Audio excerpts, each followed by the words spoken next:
Next time you can all finance your own takeout, because I'm finished. Those were the final words I uttered to a room full of people who had masqueraded as my family. The carving knife I'd wielded to slice a flawlessly roasted turkey still rested beside me on the marble counter. 15 souls, 15 thankless mouths, and not one voice rose in my defense when her sister Lauren sneered. At least takeout would have been palatable. The atmosphere turned glacial for a heartbeat, just long enough for my wife Rachel to emit that snort, that devastating soulless sound that branded me as the butt of some exclusive joke I'd never been privy to. That's when I witnessed it. Not merely heard it. Caught sight of it in her gaze, that glimmer of disdain she attempted to camouflage behind a sip of burgundy. She no longer perceived me as a husband. She didn't even recognize me as a man. I'd invested 10 grueling hours in preparation, brined the turkey throughout the night, roasted root vegetables with fresh thyme and extra virgin olive oil. Kneaded the bread by hand, even recreated my grandmother's legendary stuffing from memory, and Rachel possessed the sheer audacity to laugh, to mock me alongside them. I tore off my apron and released it to the floor like a surrender flag I'd never intended to raise. Their laughter resumed, some manufactured, some genuine, but I was beyond caring. I ascended the stairs, secured the bedroom door behind me, and began systematically canceling every holiday reservation bearing my name. The lakeside cabin in Arrowhead for Christmas? Obliterated. The spring vineyard tour through Sonoma? Erased. Even the anniversary cruise we'd booked for our decade milestone? Wiped from existence. And still, radio silence from Rachel. You'd assume a wife might inquire about her husband's whereabouts after he storms from Thanksgiving dinner. She didn't. I spent that night on the guest room sofa. She never ascended the stairs. The following morning, I entered the kitchen to discover her giggling on FaceTime. She spotted me, rolled her eyes, and departed mid-conversation. No morning, greeting, no attempt at dialogue, simply vanished as though I were invisible in my own domain. Something shattered within me that morning, though I hadn't yet grasped the worst revelation. Until that moment, I'd convinced myself this was merely standard marital erosion. We'd drifted apart, hadn't we? Perhaps she felt overwhelmed. Maybe I'd become too consumed with work. Maybe her sister was a narcissist and Rachel simply lacked the backbone to challenge her. That was my error, crafting excuses for her.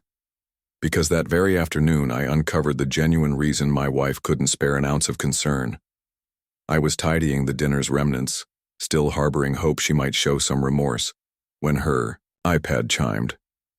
She perpetually abandoned it on the kitchen island, notifications blazing like a digital Christmas tree. Message after message from someone labeled Tyler. Work colleague? Naturally, work. I'm not proud of my next action, but I tapped. It opened. No security code required. I wish I'd resisted. The first message. That moron probably thinks you're still furious about dinner. You're absolutely ruthless, babe. The second. Wish I could have savored you instead of that turkey.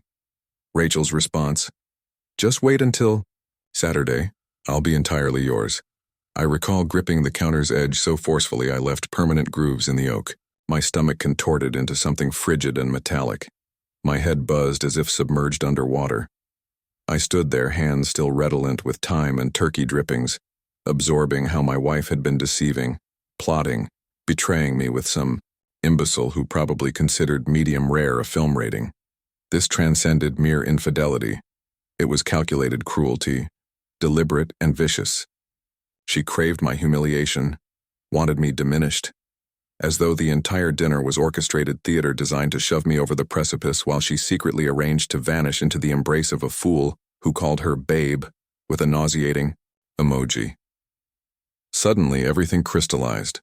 Why she'd abandoned cooking, why she worked late thrice weekly, why she'd begun applying makeup to walk the dog. The most devastating part?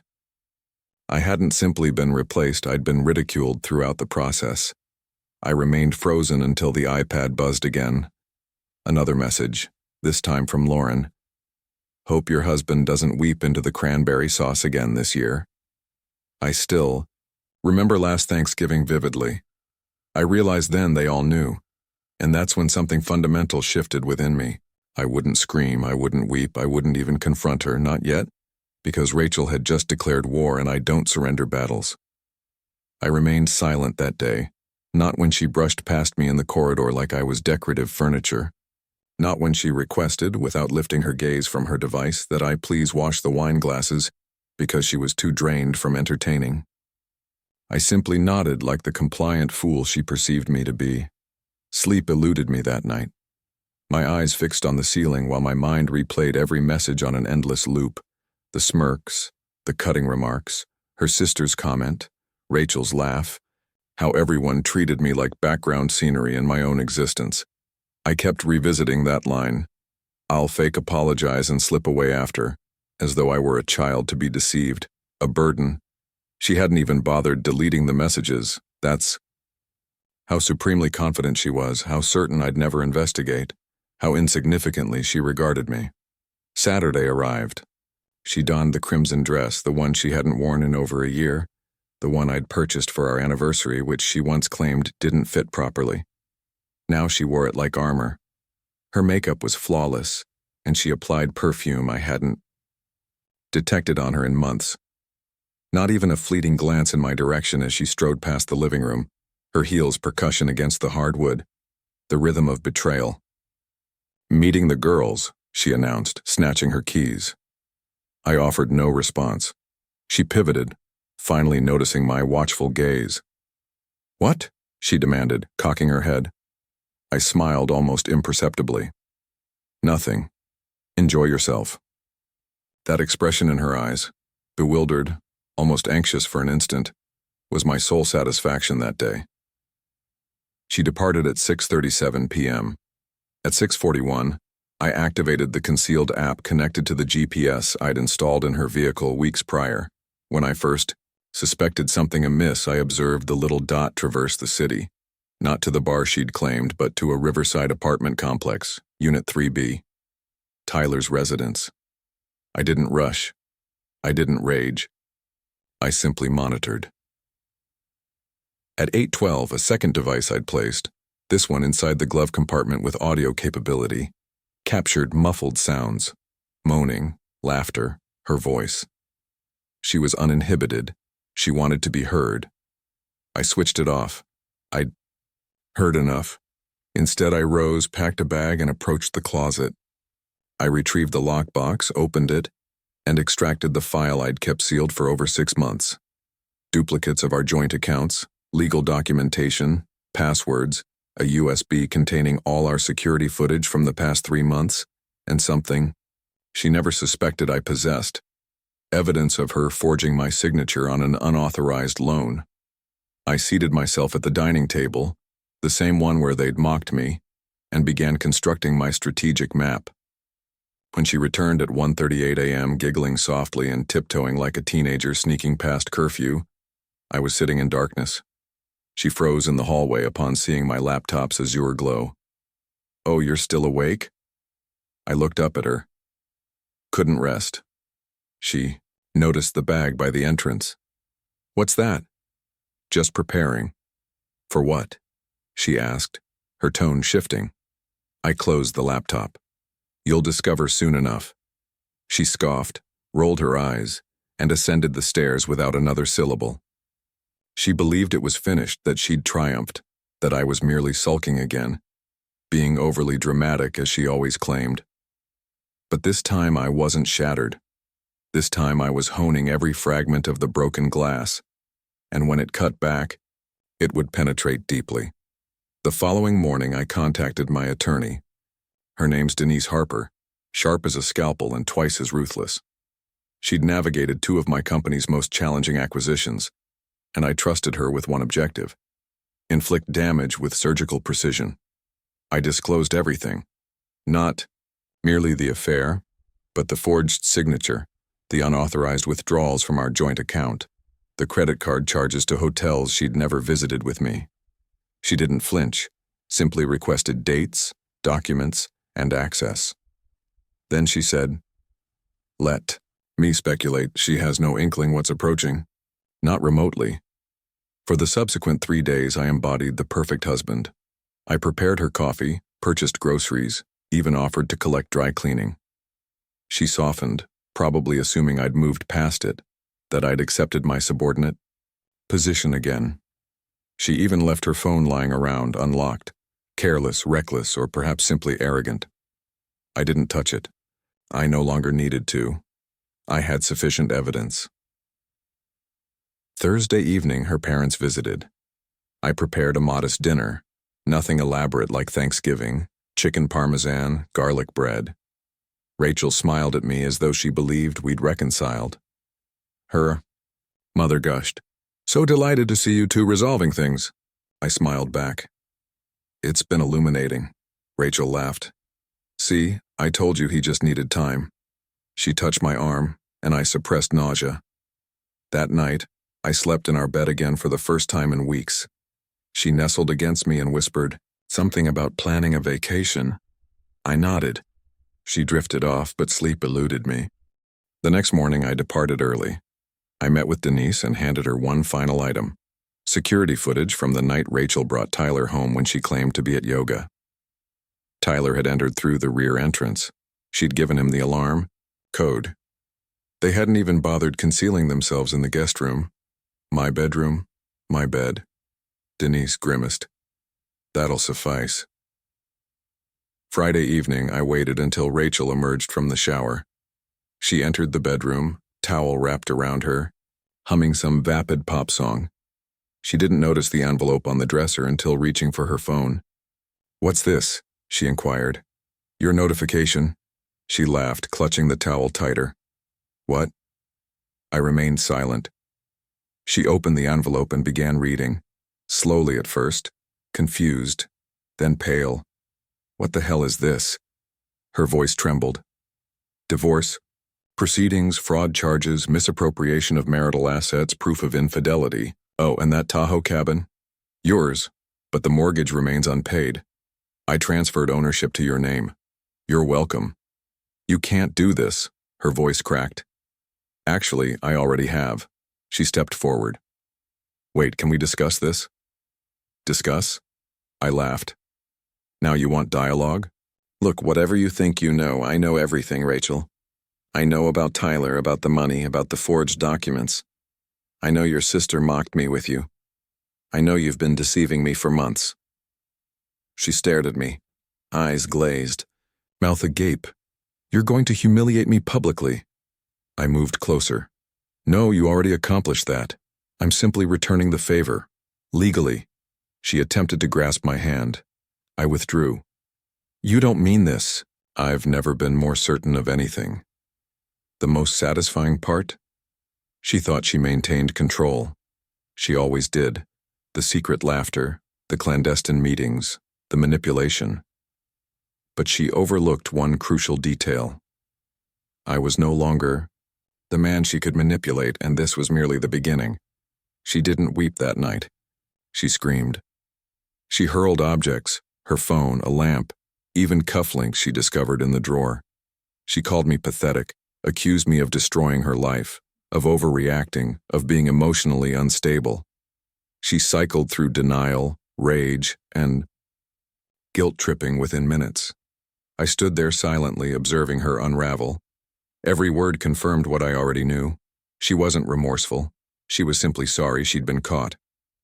Then came her final desperate gambit. "You think you're going to dissolve this marriage like this?" she hissed. "I'll ensure you pay dearly.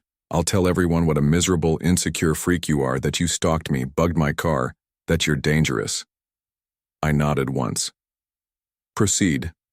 Just remember, every accusation you make exposes you to the evidence I've already documented. Let's see how that serves you in court." Her face fell. Color drained completely. That night, she attempted sleeping in the guest room. I could hear her pacing until nearly 4 a.m. Me? I slept like someone who'd just escaped a burning structure. Come morning, she was gone. No note, no farewell, just an empty closet on her side, a half-empty perfume bottle toppled on the bathroom, counter and silence.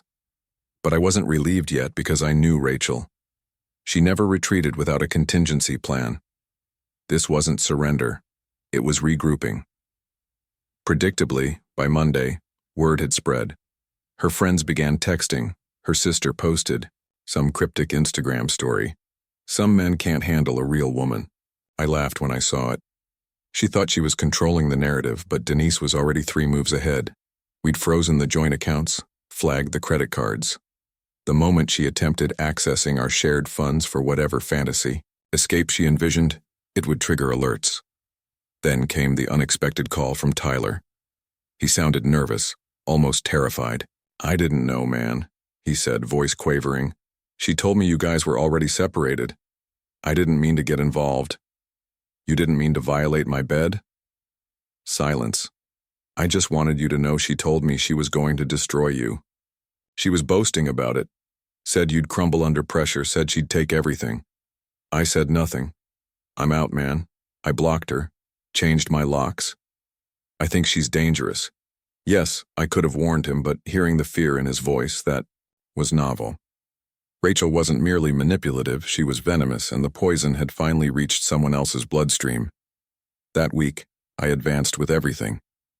Changed all locks, had the security company reset codes, replaced the garage opener, synced cameras to my private server. Every aspect of my life she once navigated so casually became inaccessible. Then I sent holiday cancellation emails. Every reservation we'd made, every invitation that included Mark and Rachel. I wrote simple responses. "Plans have changed. Please remove Rachel from future lists." Her mother called the next day. "What's happening? Rachel says you're trying to ruin her." I drew a deep breath. "Did she mention the affair?" A pause. "She said you're paranoid." "Did she mention the forged loan?" Another pause. "You're making a mistake, Mark." "No, I made one 10 years ago. I just finally corrected it." She hung up. That was the last contact from her side. And finally, the silence no longer felt like abandonment. It felt like liberation. About a week after she vanished, a letter arrived. Not an email or text, an actual handwritten letter folded once, tucked in a pink envelope with no return address.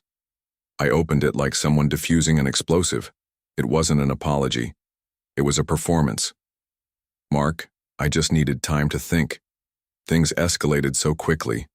I don't know how we got here, but I know deep down you still love me. You have to. What we had meant something. I know you're angry and I know I made mistakes, but we both did. I'm willing to work through this if you are. You were always the calm one, the patient one. Please don't let the noise from outsiders cloud what we built."